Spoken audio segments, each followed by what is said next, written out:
the Oklahoma City Post-Employment Benefits Trust meeting for Monday, May 9th.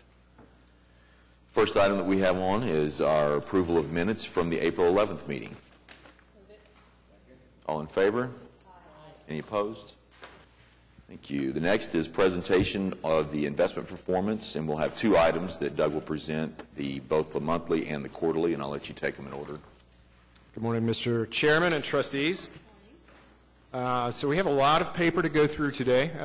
The first report we're going to look at is the comprehensive March 31 report, and I think we got all of the changes requested into the reports.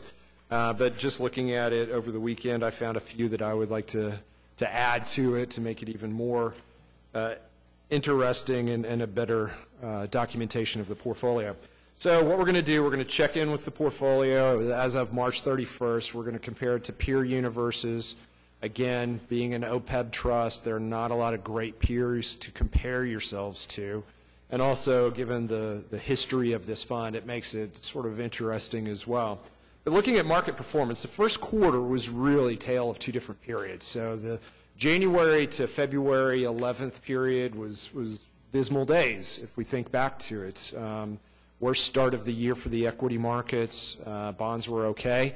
And then February, mid-February, there were a few things that happened. The Federal Reserve said that they're not going to be raising interest rates probably further this year. And the large oil producers said we're going to cut output, or we're going to cap output where it was. So there were two big uncertainties that changed there, and all of a sudden, equity market straight up. High-risk bonds straight up. So you saw a real relief rally there. Now, we were down 10% for that first month and a half for the equity market, not the whole portfolio, down 10% for that first month and a half. And then we gained 13% from that point to the end of the quarter. So it's a pretty remarkable recovery. But when you compound that together, it's only a gain of 1.3%, because if you lose 10%, you have to make more than 10% to get back to even. So we did finish the quarter slightly positive. If you look at page 2, just to broadly review equity market performance and fixed income market performance, the top chart shows you performance for the quarter. And you'll see when we start with ACWI ex-US, that's all countries outside of the US, cap-weighted, or GDP-weighted and cap-weighted by company. Down 0.4%. EFA, which was the developed markets only, so-called developed markets, down 3% for the quarter. But you saw emerging markets come back really nicely at 5.7%, which they've been terrible for the last 3 years. Looking at the U.S. equity market, S&P, like I said, was up 1.3%. The Russell mid-cap down 2.2%, but small caps still struggling through that period. They took greater losses during the first half of the quarter, and they weren't as strong as the others coming back. Looking down to fixed income, good results there, 3%. For the aggregate, and considering that the 30-year Treasury is yielding about 2.65–67% today, that's a great year's return in the first quarter for that part of the market. And then going down to investment-grade bonds, up 4%. One-year performance is a totally different picture. When we look at the bottom table there, ACWI down 9%, emerging markets down 12%, the S&P 500 up 1.8%. Mid caps, small caps, negative for the year, ended that period, and then you'll see bonds slightly positive. So difficult year for performance. I want to go to page 4 just to show a little bit on which sectors performed well. So this sort of combines the quarter and the year for the various sectors' performance for the Russell 1000 at the top. So the quarter is the sort of maroon color. The one-year return grouped by column is the pink color here. I want to take a look at, first of all, energy. For the year, it's the third one down. For the year ended March 31, energy's down 17.9%. However, for the quarter, it was up 3.6%. Now, looking at other parts of the market, healthcare down for both the quarter and the year. A lot of that is biotechnology in recent periods where you've had companies that were really strong performers last year, especially the middle part of last year. If you have one drug rejected by the FDA, usually these are one-drug companies, shares down precipitously, 70, 80%. So we're seeing some of that in healthcare. Materials, Positive for the quarter, negative for the year. Materials are resources that are used in industrial processes. You'll see industrial slightly positive. But then you go down to the truly defensive areas here. Telecom services and utilities, up strong for both the quarter and the year. But notice how much of that trailing year return came from the last quarter. So really, the first quarter of this year was a turning point. The turning point was in February. Now, the month of March was great for the energy sector. It was one of the greatest months ever. The month of April, which we'll talk about in a few moments, was good as well. We saw positive results from almost all of the portfolios in April. But remember that these things are turning very quickly right now, and it pays to be very diversified, and it pays to be patient with your investors, and it also pays to be looking slightly around, trying to look beyond what other investors are seeing right now. So why don't we go straight into the portfolio? Starting on page 10 is the big red number, unfortunately. So the trailing year through March 31, the total portfolio is down 3.8%. Very difficult year for equities. Domestically tough, internationally very, very difficult. The bond portfolios that we have in place performed well in spots, but then they underperformed in other areas. Remember, we have high yield allocation. A lot of high yield issuers are energy, and they suffered greatly last year. If you look at high yield energy bonds so far this year, they're performing extremely well. Looking on page 12, you can see that we have had a plateau of market value here. And remember, most of these gains are due to contributions, although investment performance has helped. And if we go back all the way back to 2009, remembering that coming out of the Great Recession and the near abyss that we were looking at, we had a much higher target allocation to equities at the outset because we were being cautious. We did not want to lose a great amount of principal if things stayed the way they were, so we allocated additional assets to fixed income, which was a prudent decision at the time. It was a capital preservation decision to do that. And so we did miss some of the initial rally in 2009, 2010. Then once markets stabilized, it appeared to be not at a binary decision or a binary outcome. We did allocate towards our target allocation. But the early years, we were underweight equities. And coming out of a very difficult time like we did, equities rallied quickly. And so you're still looking at trailing longer periods, a 5-year rate of return. We do trail the allocation index because we were consciously decided to allocate less to equities at that time. Looking on the following pages, you can see on page 13 a very graphic depiction of this. 2009, we had, if we count it, about 24% in equities. And it was only until we got to 2011 and then 2012 that we increased equities to a majority of the assets, and that's where we've been ever since. Looking on page 14, the allocation as it stands, not much changed between December 31 and March 31st. Remember, it was a very topsy-turvy quarter. Domestic equities at 60%, core fixed income at 24%, international equity at 9%, active duration at 3%, high yield fixed income at 2.9%, and cash very, very low levels, so we're staying mostly invested. And remember, there is a cash reserve fund that is outside of this that's used to pay benefits.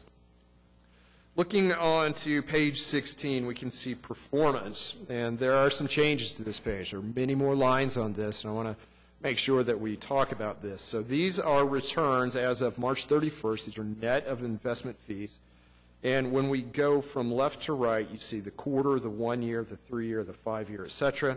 So taking, for example, the total fund composite, you can see the return for the quarter was 0.67, for the year negative 3.8, 3.5 for the 3 years, and 4.45 for the 5 years. Below that, we show the policy index. Below that line, we show the difference between the policy index and the rate of return. And when you look at the returns for, say, the 5 years and the 3 years, remember that is when we were still forming up to our target allocation. And also we went from, I think, 4 managers, 3 or 4 managers at the beginning because we were trying to keep it as simple as possible. to the currently more sophisticated and diversified strategy that we have today. Then we show the all public plans, which I do not think is applicable to this portfolio, given that this is a Opebt trust, and given that these are pensions, which have a different type of return goal. The actuarial assumption for a pension plan, I would call that at the very lowest 7% for most of these, so they're looking at it in a different way. When we have a return or actuarial assumption of under 5%, we're going to be allocated differently than one that needs a return of 7, 7.5, or even 8%. So I don't think that the all public plans is the greatest peer universe, but we're continuing to look at that, and as more and more OPEBs get into the universe, we can probably split that out into its own discrete universe. So going down to the individual managers, you see Loomis sales at almost $4.5 million. You see the performance of them on the top row. They had a nice recovery during the second quarter. For the trailing year, because of their allocation to more higher risk parts of the marketplace, early entry into energy bonds, that they were a really bad performer over that period of time. We also show the gray area shows the returns of the fund for periods longer than we have invested them. So you'll look at that area that's shaded gray, and it gives you a longer-term look of performance. So for the last year, you see that Loomis sales had one of their worst years ever.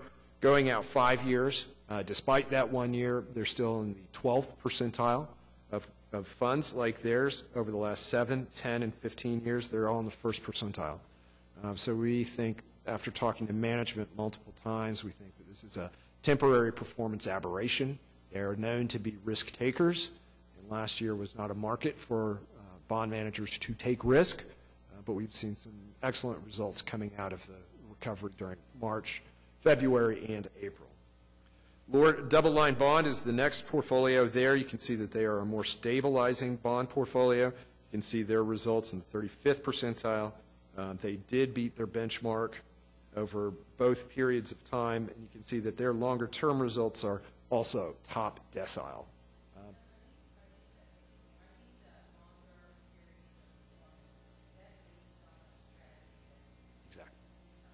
Exactly the same. So what we did is we used to show this all on the same line, just graying out the areas.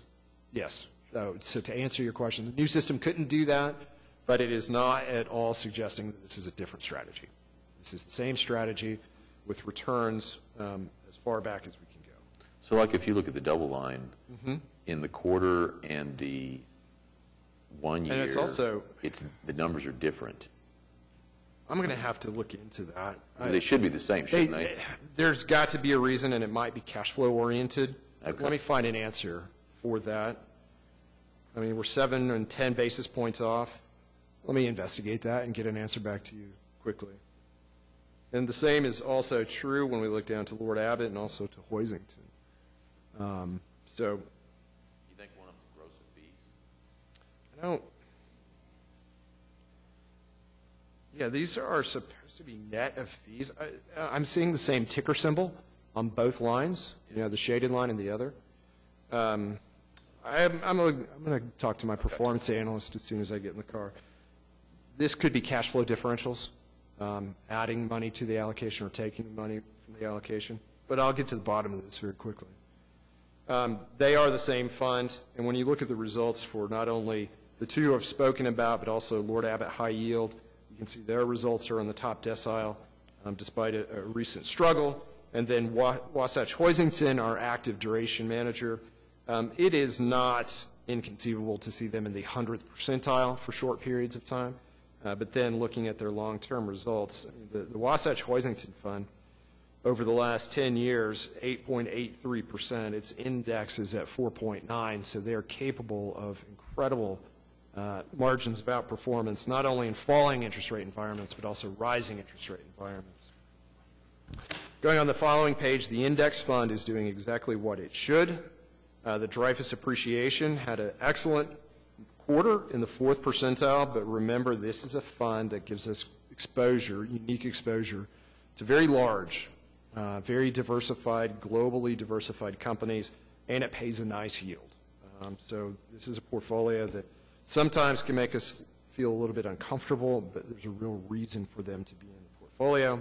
The mid-cap index is tracking the benchmark very closely. Hotchkiss and Wiley over the quarter still in the bottom quartile of their peer universe, but if you look at their March and you look at their April returns, they are rebounding tremendously well right now. So their foray, when they started buying energy companies during the third and fourth quarters of last year, it was a buyer's market, and they are reaping the rewards of that today. It just doesn't show it very well because it started midway through the quarter in this return.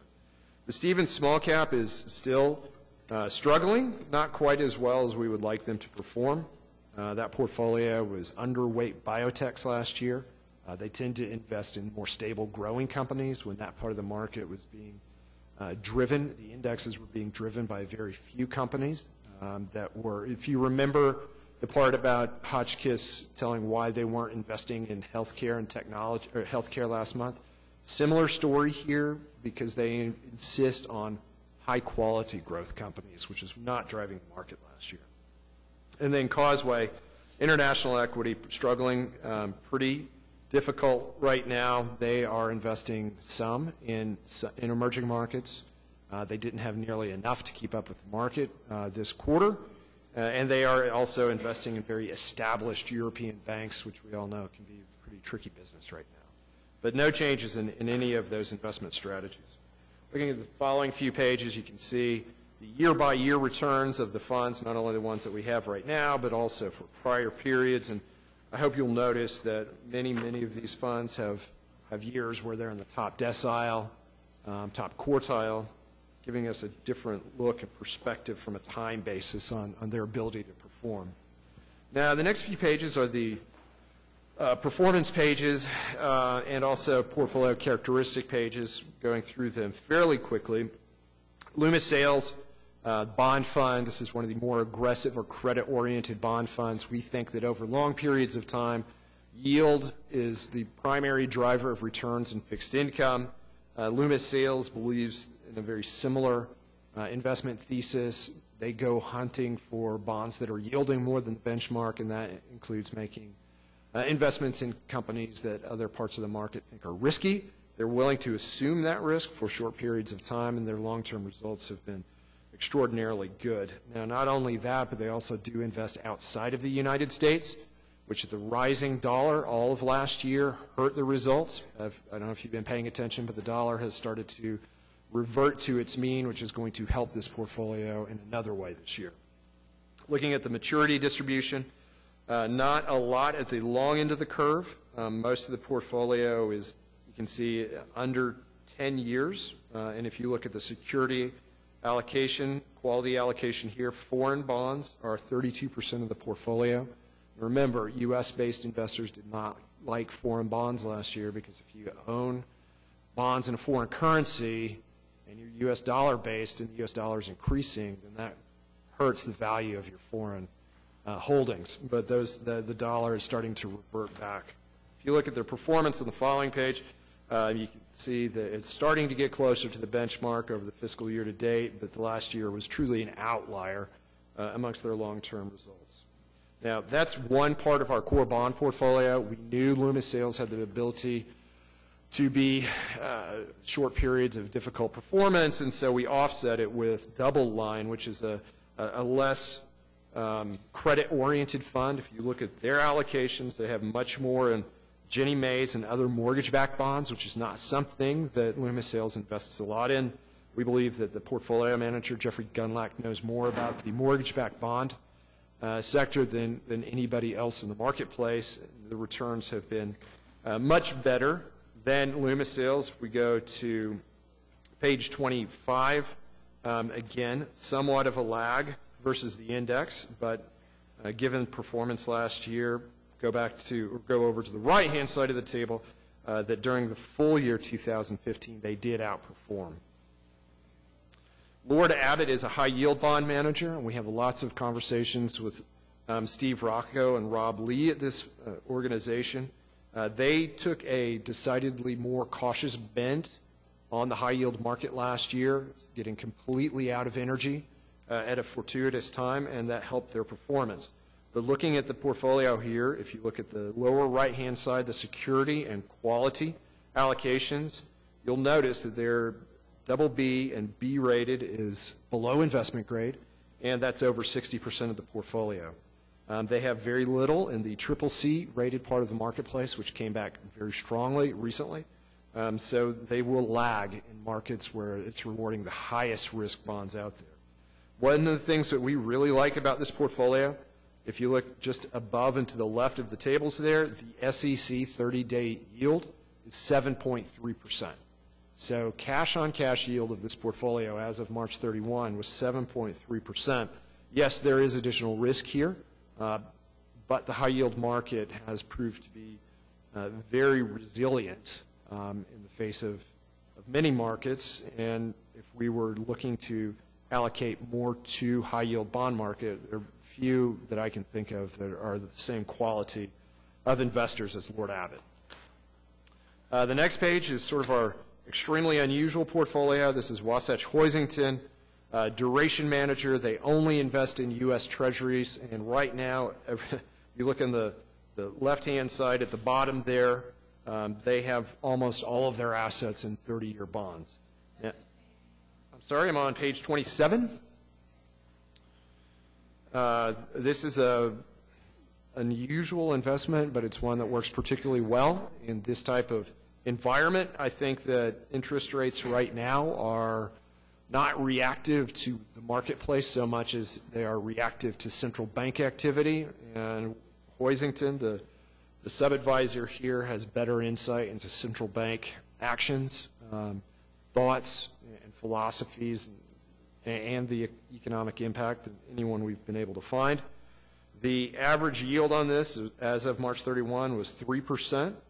The duration, or the dollar-weighted maturity, is 20 years, and the effective maturity is 28.5 years.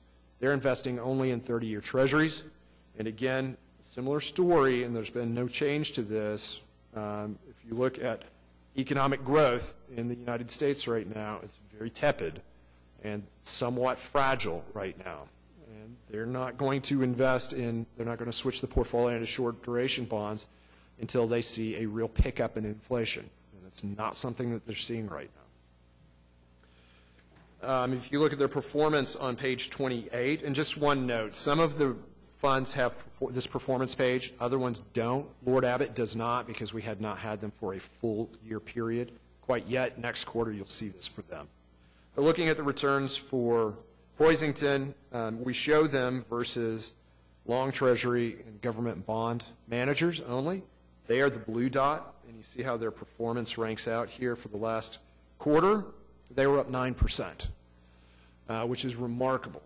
For the 1 year period, they were up 0.95%, while the index was up 1.96. And remember that this has some short-term volatility, but over the long term, if we think back to the performance pages where we show the fund's results versus peers, top percentile over longer-term periods. Again, this is one we need to have some patience and reasonable expectations for. Going through the next few, the S&P 500 fund is on page 29. It's tracking the benchmark very closely, doing exactly what it should. Dreyfus appreciation, interesting turn in performance here. If we do see the dollar continuing to decline, this is a fund that does well. Another thing is that this is set up for a slowing economy. You look at consumer staples on the lower left-hand side, and you'll notice that the index weight is about 10% in consumer staples, but Dreyfus appreciation is almost 30%. It's set up to be recession-proof, and that's something that we like about this portfolio. We think it's a nice offset when we go to page 32 to Hotchkiss & Wiley that invests a little bit more in cyclical companies, and also they do have some allocation to cash because they're still looking around for very inexpensive companies out there. When you look at the list of top 10 holdings, these are mostly companies that have seen better days and have been more successful than they are right now, but that's what Hotchkiss is looking for. They're looking for companies that have been overly punished by the marketplace. And you look at, say, their 3-year EPS growth of 19.28, and you compare that to the price to earnings ratio of 17.77. It's a very nice ratio. You're seeing extraordinary amounts of growth, yet you're paying less than the market price for them. Most companies, if you assemble a growth portfolio, to get this kind of growth rate, you're generally paying time and a quarter, time and a half of what the market's selling for, because this is unrecognized growth by the rest of the marketplace. Looking at the Vanguard Mid-Cap Fund on the next page, you'll notice that the holdings, not a lot of overlap here. Sector-wise, it's a different allocation. And then we go down to 34. This is our small-cap growth equity fund that doesn't like to invest in too racy of companies. In fact, they have two segments of the portfolio. One are core growth, which are strong growers that they expect to double in price over 3 to 5 years, and the rest of it are what they call emerging growth, and those are some of the more, I think 3D printing was a huge area that they would talk to you about, or also internet-wide security is something they would talk about as well in that area. You can see that they do have some cash in the portfolio, but it's very diversified amongst 107 individual companies. You look here, their earnings per share growth is at 18.49%, yet the PE ratio here is at 39. So this is a much more growth-oriented portfolio. This is normal for this fund. I would say Hotchkiss and Wiley, having as high of growth they have versus the PE ratio, is unusually favorable for that portfolio, meaning that this is a very good time to be invested with Hotchkiss and Wiley. This is a more typical profile here. And what does it take for the market to set up that way for Hotchkiss? A lot of uncertainty, a lot of volatility, and a lot of companies falling significantly in price for them to be able to find those. And then our final portfolio here is Causeway on page 36. Again, sort of a core to value approach, very cautious when it comes to international equities. You look at their regional weights here. They do invest in EM Asia. Just read that to be a euphemism for China. 8%, so they're finding value there. Looking down, they do have some companies that are based in North America, or at least domiciled in the U.S., but do most of their business outside. They're a market weight for Europe, the ex-UK, and they're slightly overweight in the United Kingdom. They do have strategies right now they are doing contingency planning if Great Britain decides to exit the EU, which a lot of people think may be becoming more and more likely as we move closer to the vote. And that's something that international equity managers are having to pay a lot of attention to. This portfolio manager does occasionally hedge currencies, and I think that if we move something closer to the Brexit, that will become more and more prominent in their strategy. Looking at the names here, there are some that are immediately recognizable. Akzo Nobel, China Mobile, the largest mobile phone company in the world, growing quicker than any other mobile phone company. UBS, the large Swiss bank, British American Tobacco. SK Telecom is technically a emerging markets company, but it's in South Korea, which is probably, if there's ever a company or a country that moves from emerging to developed, it will be South Korea, but it's an extraordinarily technologically advanced telecom company that's very, very well run. So going into the following pages, on page 38 is the performance history. We go back to 2011 with the bond portfolios, and you can see that there's one that is much more choppy of a line than the others, and that's the Wasatch Hoisington Fund, given their duration is so long, and any increase or decrease in interest rates triggers large moves there. And then as we go to page 39, it's the equity portfolios that are currently in place, and you'll see a grouping at the top. Those are the domestic equity funds, and then Causeway is the one that's sort of tailed off over recent years as U.S. equities have outperformed. Page 40, it's sort of difficult to read some of the individual numbers there. But what is important on this, it's a correlation matrix. It tells us how diversified our managers or our portfolios are one from the other. And you'll notice the green boxes are the ones where there's relatively high correlation. Equities tend to correlate with each other. This is for the 5 years ended March 31. And really, when equity markets move higher, most equities tend to move the same direction. And if you have diversified portfolios, it tends to increase that correlation. The thing to note here is that we have two portfolios that have significant negative correlations with the rest of the investments in the portfolio. That's DoubleLine and that's Wasatch Hoisington, meaning that we are more diversified than most other composites that I see. Even if you look at Loomis Sales, because they have a lot of credit risk in their portfolio, read credit risk to be synonymous with equity market valuation, you'll see that it has positive correlation with most of the equity portfolios. And you see it even has a negative correlation with the Wasatch Hoisington portfolio, which is highly unusual. And it tells you that you get somewhat equity return exposure with Loomis Sales, but it pays current income. And that's sort of the reason that they're in there, because they can provide relatively high rates of return for equities. But they are offset very constructively, as are the other portfolios, by Wasatch Hoisington and also the DoubleLine portfolio. And it's highly unusual to see columns of red in portfolios that are arranged this way. These are very specialized investors, and they will perform on their own cycle, and that's one of the reasons that we have them in the portfolio. This is a very good page. The next two pages are the sector allocations. So if you look at page 41, fixed income sector, we show the individual portfolios, and then we show the composite. I plan on adding the index to this page next quarter, because I think it gives you an idea of where we're out of sync with the marketplace and make sure that we understand why we're out of sync. So when we look at the portfolios, I mean, there are two that really stand out from the other. Well, they're all very distinct, actually, if you look at them. Loomis Sales, 60% corporate bonds. The corporate bond component of the index is closer to 30, so they're much more aggressive investing in corporate bonds. They don't have a large allocation to securitized bonds, which are asset-backed, mortgage-backed securities, because DoubleLine specializes in that part of the marketplace. So even our core managers are distinct from one another. And then when we add in our high-yield portfolio, those are all corporate bonds, and most of those are below investment grade. And that's, fortunately, there's no distinction between corporate above and below investment grade. But you can offset Lord Abbott's portfolio with Hoisington, which is all treasuries. So there's no credit risk in the Hoisington portfolio.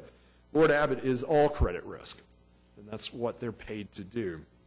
When we look over at the composite, 31% government bonds, so we are below an index weight in government bonds, 43% in corporate bonds, so we are overweight corporate versus the index. Securitized, we are slightly underweight the index, and you can see that we're holding more cash than the index. And cash is also a euphemism for bonds with maturity of remaining maturity of less than 1 year. So this is a unique portfolio structure, but what I like to see is how they're all distinct from one another. We're not paying for two portfolios when we can be getting a better use of our time out of one. So this is a very consciously assembled portfolio. Now, looking at page 42, it's a little bit more confusing here. There are a lot more portfolios, and there are a lot more distinctions. So this is by sector. I think the one that we all want to pay attention to is energy, and it's sort of that royal blue in my book. So when we're looking at that across the board, we have some that are higher investments in some sectors. Let's take Hotchkiss and Wiley. Look at their sector allocations versus the other. It's pretty significantly different. And you look overall portfolio, starting with basic materials, 3%, consumer cyclicals at 12%, financial services 14%, real estate 2%. That's REITs, and that's predominantly in the mid-cap index. That's an artifact of the index construction. Communication services 4%, energy at 8%. Which is very close to the benchmark weighting. If we go all the way over to the Vanguard 500 index, 7% for the S&P 500. And you'll notice that's with Hotchkiss and Wiley allocating 17% of their portfolio to that. We would expect them to be moving in that direction given how beat up that part of the marketplace is. And again, like to add the S&P 500 index to this page, just so we have, even though we have the index analog over there, just so we have a better view of what the overall portfolio looks like. I'm sorry, would you put the index that's associated with each one of the managers in there next to that, or just put S&P so you have a comparison to a base? We could do both. I was thinking maybe a little step in between there, probably S&P 500, maybe the Russell 2000, and put a couple the EFA, because we are showing the international there. But we can do it any way that speaks to what you want to see. I mean, I'd take your lead on that. I think the idea that we get to see what the benchmarks are doing and how we're comparing to that is helpful. On both of them. Page 43 is our status report. Dreyfus appreciation. Recent performance has come around. We still believe in the place for this portfolio and the composite. Returns, like I said, are going to be difficult. The recent results have been very good. Take your lead on that. We're comfortable taking them off of alert status. But the midterm results still are under benchmark.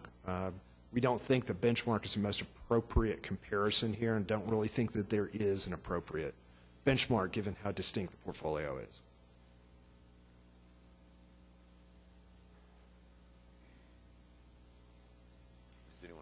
Does anyone have a strong feeling on that, of whether or not we take Dreyfus off of alert?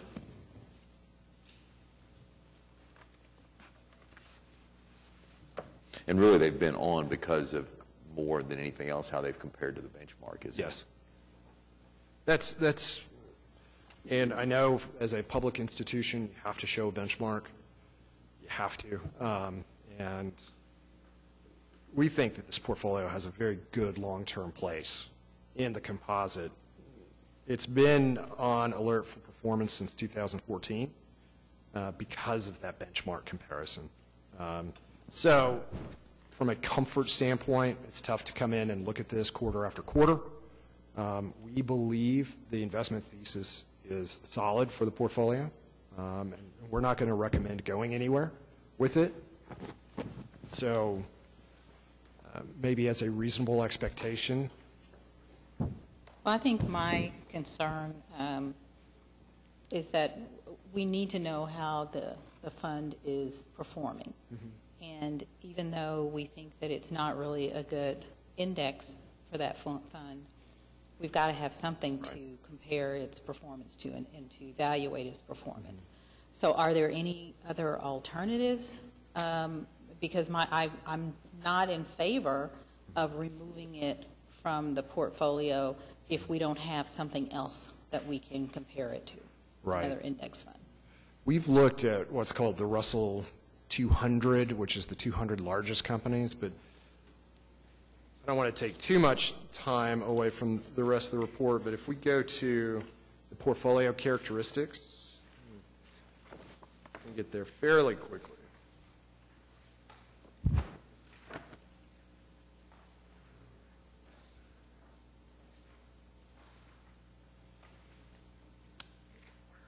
So I have gone to page 30.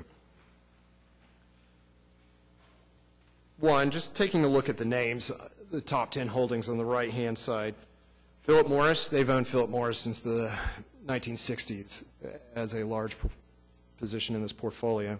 Apple, ExxonMobil, Coca-Cola, Altria, Novo Nordisk, Nestle, Chevron, Facebook, Chubb. These are gigantic companies, and they're very stable. If you look at the total securities in this portfolio, 54. The average market cap, $163 billion. The benchmark's at 17. That's a yawning gap between the two of those, and it's very difficult.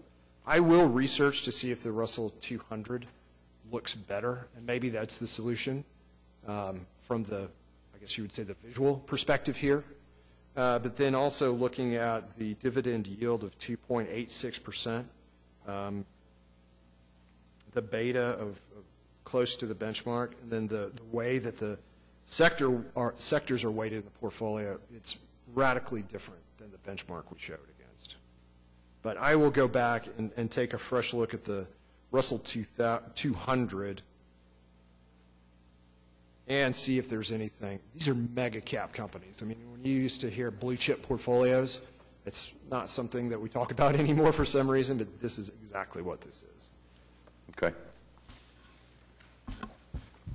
Okay, so we won't make any changes on the status of Dreyfus, but going on page 44, always we have to be cognizant of fees. The expense ratio for the portfolio management fees is 49 basis points. If we did category average funds, it would be 67 basis points, which is a savings of $66,000 per year. And this is recalibrated every quarter, but we think that's extraordinarily attractive as trustees of the portfolio. And then going on page 45, the allocation versus the target. And you'll see that we are slightly overweight the Vanguard 500 and the Dreyfus Appreciation. Those are two of our better performers recently. We are marginally underweight Double Line and Loomis Sales. Lord Abbett, recall, has a target of 0. We can go all the way up to 10% there. And that Hoisington at 3% target, very close to offsetting what the Lord Abbett position is. Causeway is underweight. Stevens is underweight. Those are both because of underperformance versus the other investments here. Looking forward, I know that we've had good performance recently from Hoisington, but just from an overall risk control mechanism, that is where we're thinking of adding assets. 3% is relatively small allocation, but this is a portfolio that sometimes takes a while to become comfortable with. So it wouldn't be surprising if we recommended increasing that allocation to 5, 7.5, 10% incrementally, given its attributes. So that covers the monthly report. If there are any more questions, happy to talk about those. Portfolio had a good quarter. So Doug, back at the beginning, you talked about that you didn't feel like the peer comparison was adequate because OPEBs have a little bit different nature about them now. Is that more true for us from the beginning when we started? Now we really should be positioned a little bit more closely to what a pension fund would be, wouldn't we? I would agree. There's convergence, right? There's real convergence. You know, when you recognize that this is possibly a perpetual liability, but given the fact that pension funds started that 20, 30 years ago, they moved to maturity very quickly. And if you look at their history of their allocations, most of them either by legislative fiat or by caution looked very similar at the early years. I mean, I remember it was in I believe the mid-1980s that Oklahoma state pension plans could invest in equities. Prior to that, they couldn't invest in equities. And then only later than that could they invest in international equity. So your point is absolutely dead on. At the beginning, because we were coming out of the greatest market collapse since the Great Depression, our target allocation was much more invested in equities. But at that time, decision was made after a lot of discussion, let's sort of be gradual with this. And it did take a couple of years before that happened. Performance will be reflected forever that we were slow getting into equities at that time. So the 5-year number will start to look a little bit better. The 3-year number will look better sooner than that. But those first few years versus the target index is going to be, it's going to be tough. But that's a great question. We are moving closer and closer to what you would call a pension type allocation because we need long-term results. Any other questions? I don't have any. Do you want to have any questions? All right, we're good. We do have the 431 report? Yep. Okay. So going into that, we had some nice performance gains there. If we look on the first page or the market environment page in the table that's in the middle, on the left-hand side. What this shows is on a month-to-month basis what returns of these 5 major asset categories are: large cap stocks, small cap stocks, international, and then we have fixed income, and then non-U.S. fixed income. And you'll look, 3/31, the month of March, we've already covered that, but just how strong results were there across the board. Even fixed income had a good month. Non-U.S. fixed income up 4%. Looking at the April results, still positive, a little more muted, but still continuing on the rally that started in mid-February. And looking down at the sector results, you can see for the month, Russell 2000, energy has gone from the bottom of this table to the top of the table. Small cap energy stocks were up 13% during the month of April. So we're seeing some really nice traction in that part of the marketplace. Looking on page 1 of the 430 report, going down the month, total composite was $37.7 million. Monthly return was 1.32, which doubled the policy index and outperformed the actuarial assumption for the quarter. The 3 months ended April 30th. The total fund was up 6.7%. So it's a remarkable short period of returns. Now, going back over the last 1 year, you can see that the return is still negative, but we are moving in the right direction here. Looking at the quarter and the month, down the table here, Loomis Sales bonds, they've gone from last to first here. They're up 2% for the month, 8% for the month, for the quarter ended April 30th. So their positioning that looked so awful a few months ago has turned out to be prescient, and we're glad that we were patient with them. Double line bond, their returns are much more muted, but they are above the benchmark. Lord Abbett is trailing their benchmark because they're higher quality than their benchmark. They were not taking as much risk. So when you think about the offset between Lord Abbett as a high-yield bond manager are less aggressive than their benchmark right now, Loomis Sales as a core manager is much more aggressive. So we think there's a nice interplay there. Hoisington, for the month, they're negative. All the other assets are positive, and this is the type of returns that we should expect out of them. The index fund, the Vanguard 500 index, is tracking across the board. Dreyfus appreciation continuing to outperform for the month. The Vanguard index fund is right on the benchmark. Looking at Hotchkiss and Wiley, 3% for the month, 14% for the quarter. So they're coming around nicely. Stevens is even outperforming for the month. Causeway, however, is not, given their allocations, beating the benchmark. So all in all, a very positive month, and for the quarter, especially when we look at it from the total fund level. So that's the April 30th update, and happy to take any questions here. Any questions? All right. Thank you, Doug. Thank you. Appreciate it.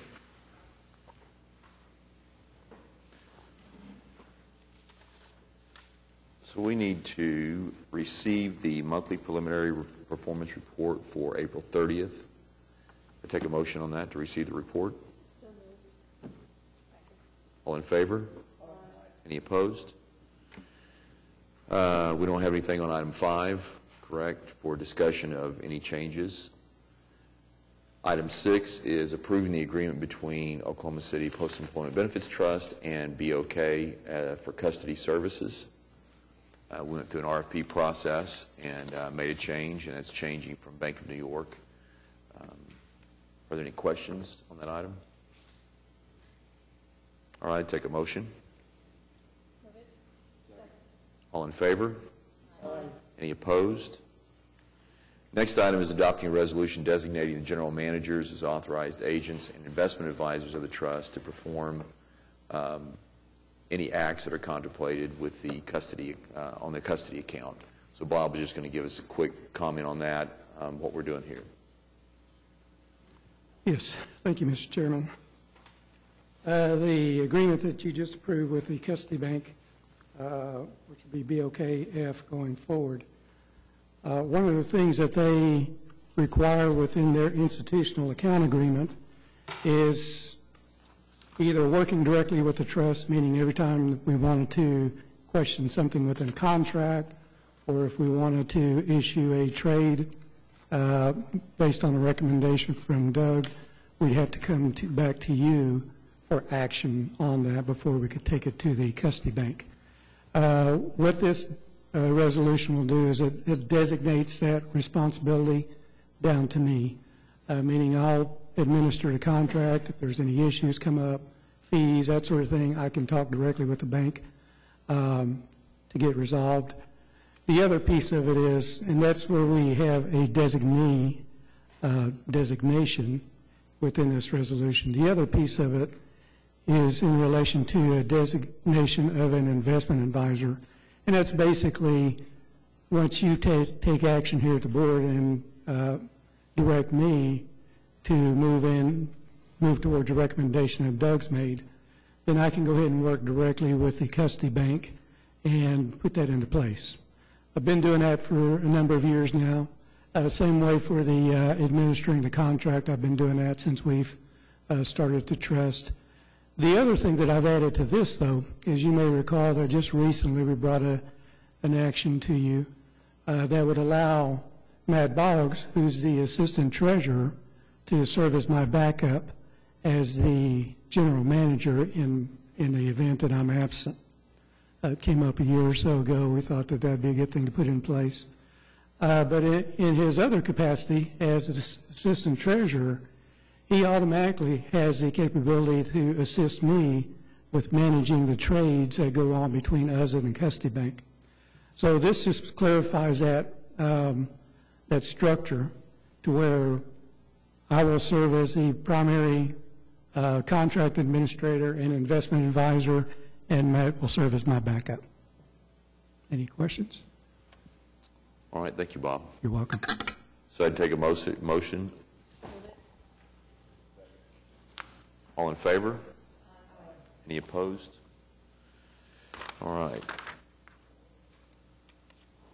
Next item is to receive the interim financial reports, and Jake Siebenaler is here with the county service. It's close. I still missed it? Siebenaler. No. You're close. It's all good. Did you get external audit? Oh, I did. You stand right there. Hold on one second. I'm sorry. I apologize. We have the audit contract with AGH. It's a new firm that we've gone through a process, went through an RFP process with the city, and all of the trusts, the city's associated trusts, we moved with the same auditor that we have for the city, and so we've made that change.